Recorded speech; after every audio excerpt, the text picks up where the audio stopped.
Welcome to McPlum, simple solutions served daily. In this video, I will explain how to send money to a blockchain wallet. First, select a trusted cryptocurrency exchange or a secure wallet service. Many popular exchanges offer robust security measures and support a wide range of digital assets. Ensure your chosen platform aligns with your specific needs, whether for trading or long-term storage.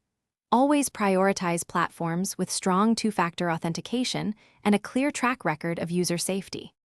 Once your account is set up, the next step is to fund it.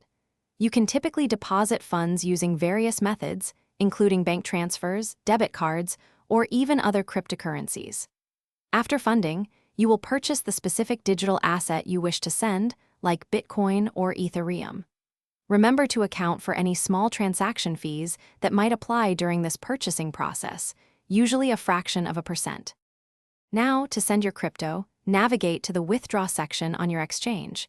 You will need your blockchain wallet's unique receiving address, which is a long string of characters.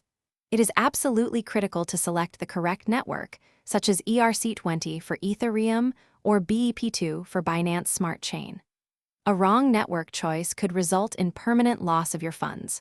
Always double-check the address and network before hitting send. After sending, your transaction will be processed on the blockchain. You can track its progress using a blockchain explorer by entering your transaction ID. Confirmation times vary. Some networks confirm in a few minutes, while others might take up to an hour or more, depending on network congestion. Always keep your private keys extremely secure and never, under any circumstances, share them with anyone. This ensures the safety of your digital assets. Thanks for watching. Stay juicy and subscribe.